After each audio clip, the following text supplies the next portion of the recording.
ഉള്ളിൽ ഞങ്ങളെ ശ്രവിക്കുന്ന ശ്രദ്ധിക്കുന്നതായ നല്ലവരായ ദേശനിവാസികൾക്ക് ക്രിസ്തുവിലുള്ള സ്നേഹ വന്ദനം അറിയിക്കുകയാണ്. പല ആവർത്തി ഈ കരയിൽ സത്യസുവിശേഷം അറിയിപ്പാൻ ഞങ്ങൾക്ക് ഭാഗ്യം ലഭിച്ചിട്ടുണ്ട്. ദൈവം നൽകിയ നല്ല അവസരത്തിനായിട്ട് എല്ലാ മഹത്വവും കർത്താവിന് അർപ്പിക്കുകയാണ്. തന്റെ ഏകജാതനായ പുത്രനിൽ വിശ്വസിക്കുന്ന ഏവനും നശിച്ചു പോകാതെ നിത്യ ജീവൻ പ്രാപിക്കേണ്ടതിന് തന്റെ ഓമന പുത്രനെ നൽകി സ്നേഹിച്ച പിതാവിന്റെ മഹാ സ്നേഹത്തെ വർണ്ണിപ്പാൻ ഈ സായാഹ്ന വേളയിൽ ഞങ്ങൾക്ക് ടീമായി കടന്നു വരുവാൻ സ്വർഗത്തിലെ ദൈവം കൃപ നൽകി. ആ ദൈവ സ്നേഹത്തിന് അവർക്ക് നന്ദി പറഞ്ഞുകൊണ്ട് എന്താണ് സുവിശേഷം മുന്നമേ ഞാൻ ഓർപ്പിച്ചായിരുന്നു. ദാവീദിന്റെ സന്തതിയായി ജനിച്ച കാൽവറി ക്രൂശിൽ പരമയാഗമായി തീർന്ന കല്ലറയിൽ അടക്കപ്പെട്ട് മൂന്നാം നാൾ കല്ലറ ഭേദിച്ച് ഉയർത്തെഴുന്നേറ്റ് എന്നും ജീവിക്കുന്നതായിരിക്കുന്ന യേശു ക്രിസ്തുവാണ് ഞങ്ങളുടെ സുവിശേഷം. ഈ നല്ല വാർത്ത ഈ സായാഹ്ന സന്ധ്യാവേളയിൽ അറിയിപ്പാൻ തക്കവണ്ണം കർത്താവിന്റെ സാന്നിധ്യം ഇവിടെ ഉള്ളതിനാൽ ദൈവത്തിന് മഹത്വം കരയേറ്റുമ്പോൾ തന്നെ ഞങ്ങളുടെ ശ്രോതാക്കൾക്ക് വേണ്ടി ഒരിക്കൽ കൂടി ആ രക്ഷാ സന്ദേശം നിങ്ങൾ കേൾക്കണമേ എന്ന് ഓർപ്പിക്കുകയാണ്. യേശു ക്രിസ്തുവിൽ മനുഷ്യന് അവന്റെ ആത്മാവിന് രക്ഷയും വീണ്ടെടുപ്പും ഉണ്ടെന്ന് ദൈവത്തിന്റെ വചനം.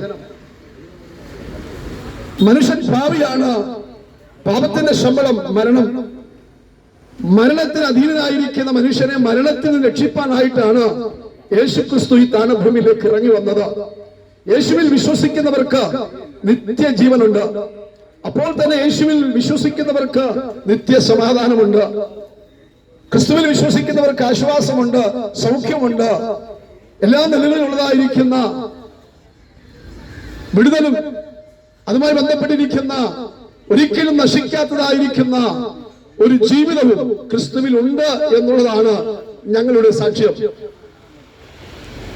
മുന്നമേ ഓർപ്പിച്ചതുപോലെ പാപത്തിന് ശമ്പളമാകുന്ന മരണ ശിക്ഷയ്ക്ക് വിധിക്കപ്പെട്ട മനുഷ്യൻ, മരണത്തിന് അധീനനായ മനുഷ്യൻ, ആ മനുഷ്യനെ മരണത്തിൽ നിന്നും രക്ഷിക്കേണ്ടതിന് വിടുവിക്കേണ്ടതിനായിട്ടാണ് യേശു ഭൂമിയിലേക്ക് വന്നത്. എങ്ങനെയാണ് മനുഷ്യനെ ആ പാപത്തിൽ നിന്ന് രക്ഷിക്കുക? മനുഷ്യൻ പാപിയാണ്. ഒരു പാപിക്ക് മറ്റൊരു പാപിയെ രക്ഷിപ്പാൻ കഴിയില്ല. പാപരഹിതനായിരിക്കുന്ന ഒരു മനുഷ്യന് മാത്രമേ മനുഷ്യനെ പാപത്തിൽ നിന്ന് രക്ഷിപ്പാൻ കഴിയുകയുള്ളൂ. യേശു ക്രിസ്തു ദൈവമായിരിക്കെ ദൈവത്തോടുള്ള സമത്വം മുറുകെ പിടിക്കാതെ തനഭൂമിയിൽ മനുഷ്യനായി അവതരിച്ചു.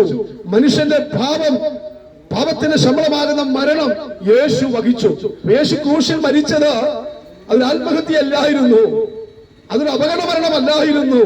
മനുഷ്യനെ പാപത്തിൽ നിന്നും പാപത്തിന്റെ ശമ്പളമാകുന്ന മരണശിക്ഷയിൽ നിന്നും അവനെ ഉദ്ധരിക്കേണ്ടതിന്, വിടുവിക്കേണ്ടതിന് മനുഷ്യന്റെ പാപം വഹിച്ചുകൊണ്ട് യേശു ക്രൂശിൽ മരിച്ചു. ആ മരണത്തിലൂടെ മനുഷ്യന് പാപമോചനമെന്ന വീണ്ടെടുപ്പ് ദൈവം ഒരുക്കി. അതാണ് ഞങ്ങളുടെ സന്ദേശം. ഭൂമിയിലുള്ള മനുഷ്യനെ കുറിച്ച് പറയുന്നു, ഏക മനുഷ്യനാൽ പാപവും പാപത്താലും മരണവും ലോകത്തിൽ പ്രവേശിച്ചു.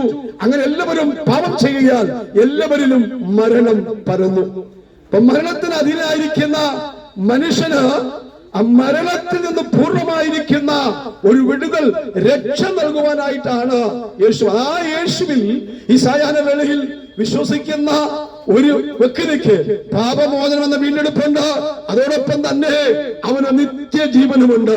ഈ ലോക ജീവിതം നമുക്കറിയാം. ഈ ലോകത്തിന്റെ അവസ്ഥ നമുക്കറിയാം. ലോകത്തിന് സമാധാനമില്ല, സന്തോഷമില്ല. കഴിഞ്ഞ ചില മാസങ്ങൾക്ക് മുമ്പ് നമുക്കറിയാം ലോകത്തിന്റെ അവസ്ഥ. ഇവിടെ നിലനിൽക്കുന്ന പട്ടണങ്ങളില്ല, നിലനിൽക്കുന്ന സാമ്രാജ്യങ്ങളില്ല, നിലനിൽക്കുന്ന ഒരു സംവിധാനവും ഇവിടെ ഇല്ല. നമുക്കറിയാം ഇതൊരു താൽക്കാലിക സംവിധാനമാണ്. മനുഷ്യന് ഈ ലോകം പാർപ്പയോഗ്യമല്ല. ഏറിയാൽ 70 അല്ലെങ്കിൽ 80 വയസ്സ് വരെയുള്ള ജീവിതം മാത്രമേ ഇവിടെ അവശേഷിക്കുന്നുള്ളൂ. എന്നാൽ യേശുവിൽ വിശ്വസിക്കുന്നവർക്ക് പാപമോചനമുണ്ട്. അപ്പോൾ തന്നെ ഇവിടെ ആത്മാവിന് നിത്യജീവനുണ്ട്. അഥവാ മരണമില്ലാത്ത, കണ്ണീരില്ലാത്ത, പാപമില്ലാത്ത, ഭയമില്ലാത്ത, നിരാശയില്ലാത്ത, വേദനയില്ലാത്ത നാശമില്ലാത്ത നഷ്ടമില്ലാത്ത ഒരു രാജ്യം ഒരുക്കപ്പെട്ടിട്ടുണ്ട്. അപ്പൊ ആ നിത്യരാജ്യത്തിലേക്ക് പ്രവേശിക്കേണ്ടതിനും നിത്യമായിരിക്കുന്ന ഒരു ജീവിതം ഉണ്ടാകേണ്ടതിനും നിത്യജീവനെ അവകാശമാക്കേണ്ടതിനും അപ്പോൾ തന്നെ ഭാവിയായ മനുഷ്യന് ദൈവം ഒരുക്കിയിരിക്കുന്നത് മരണമാണ്. അപ്പോൾ തന്നെ ആ ഭാവിയായ മനുഷ്യൻ രക്ഷയുടെ അനുഭവത്തിൽ വരാതെ ഈ ലോകത്തിൽ മാറ്റപ്പെട്ടു പോകുന്നെങ്കിൽ അല്ലെങ്കിൽ മരിച്ചു പോകുന്നെങ്കിൽ അവൻ നിത്യ നരകത്തിലേക്ക് പോകുമെന്നുള്ള കാര്യം കൂടി ഈ സമയത്ത് ഞാൻ ഓർപ്പിക്കുകയാണ്.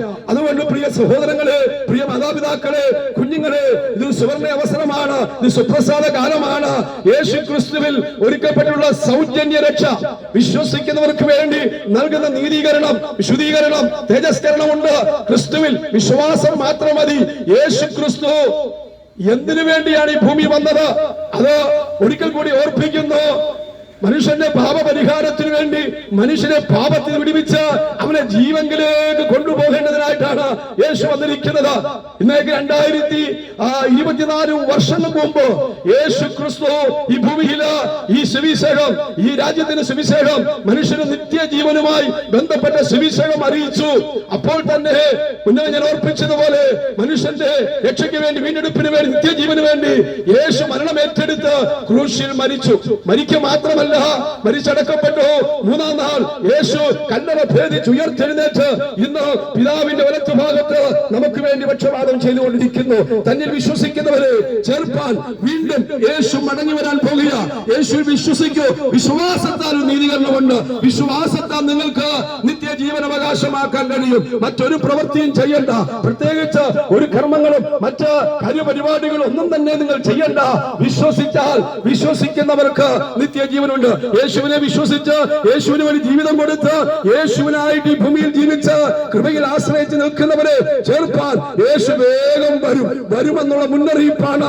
ഈ പ്രകൃതിയിലും പ്രപഞ്ചത്തിലും നമുക്ക് കാണുന്ന മനുഷ്യനിടയിലൊക്കെ കാണുന്ന വ്യതിയാനങ്ങൾ അപ്പോൾ തന്നെ നമുക്കറിയാം. 2018 മുതൽ തുടർമാനമായിരിക്കുന്ന 24 വരെയുള്ള വർഷങ്ങൾ നിങ്ങൾ ഒന്ന് പരിശോധിക്കൂ. നമ്മുടെ ഈ ലോകത്ത്, നമ്മുടെ പ്രത്യേകിച്ച് കേരളത്തിൽ സംഭവിച്ച അനേക വിഷയങ്ങൾ, അനേക വിപത്തുകൾ, പലവിധമായിരിക്കുന്ന പ്രളയം, പലവിധമായിരിക്കുന്ന മാരകമായ രോഗങ്ങൾ, ഇപ്പോൾ തന്നെ അടുത്ത കാലത്തുണ്ടായ വയനാട്ടിലെ ദുരന്തം, അങ്ങനെ ഇനിയും വലിയ ദുരന്തങ്ങൾ വരാൻ പോകുക.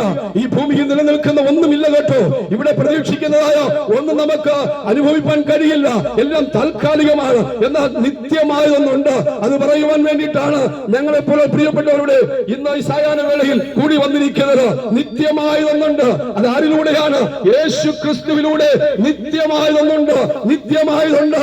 മരണമില്ലാത്ത, ഉന്നമേ ഓർപ്പിച്ചു, മരണമില്ലാത്ത, കണ്ണീരില്ലാത്ത, മുറവിളിയില്ലാത്ത, വേദനയില്ലാത്ത, ഭയമില്ലാത്ത, നിരാശയില്ലാത്ത ഒരു രാജ്യം യേശു ക്രിസ്തുവിലുണ്ട്. അത് നിത്യരാജ്യമാണ്, നിലനിൽക്കുന്ന രാജ്യമാണ്. ആ രാജ്യത്തിന്റെ അവകാശികളാകാത്ത ആരെങ്കിലും ഞങ്ങളെ കേൾക്കുന്നുണ്ടെങ്കിൽ ഇതൊരു സുവർണ്ണ അവസരമാണ്, ഇത് സുപ്രസാദ കാലമാണ്, രക്ഷാ ദിവസമാണ്. ഏറ്റെടുക്കൂ, യേശുവിനെ സ്വീകരിക്കൂ.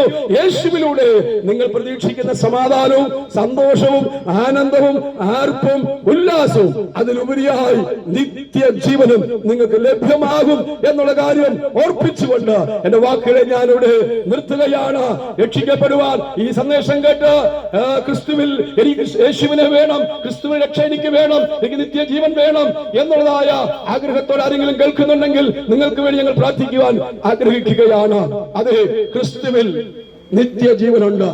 ക്രിസ്തുവിൽ ജനിച്ചു, ക്രിസ്തുവിൽ ജീവിച്ചു, ക്രിസ്തുവിൽ മരിക്കുന്നവർക്ക് അവർ വീണ്ടും ജീവിക്കുമെന്നുള്ളത് ദൈവത്തിന്റെ വചനമാണ്. ഏറിയ 70-80 വയസ്സ് വരെ ജീവിതം ഇവിടെ അവസാനിക്കുമ്പോൾ അതുകൊണ്ട് തീർന്നു പോകുന്ന ഒരു ജീവിതമല്ല.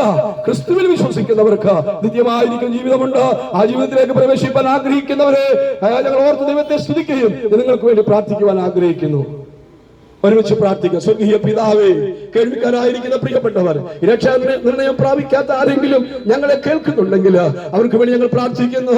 അതേ തന്നെ ഏകജാതനായ പുത്രനിൽ വിശ്വസിക്കുന്ന ഏവനും നശിച്ചു പോകാതെ നിത്യജീവൻ പ്രാപിക്കേണ്ടതിന് തന്റെ ഓമന പുത്രനെ നൽകി സ്നേഹിച്ച ആ മഹാസ്നേഹത്താൽ കേൾവിക്കാരായിരിക്കുന്ന രക്ഷാനിർണയം പ്രാപിക്കാത്ത വ്യക്തികൾ കേൾക്കുന്നുണ്ടെങ്കിൽ ആ സ്നേഹം അവരെയും പിടിക്കേണ്ടതിന്, ആ സ്നേഹം അവരെ പൊതിയേണ്ടതിന്, അവരുടേതായിരിക്കുന്ന പാപത്തിന്റെ അവസ്ഥ മാറി പാപത്തിന്റെ അനുഭവങ്ങളിൽ നിന്നുള്ള മരണത്തിന്റെ അധീനതയിൽ നിന്നും അവരെ വിടിവിച്ച രക്ഷയുടെ അനുഭവത്തിലേക്ക് നയിക്കുവാൻ ഒരുമിച്ച് പ്രാർത്ഥിക്കുന്നു.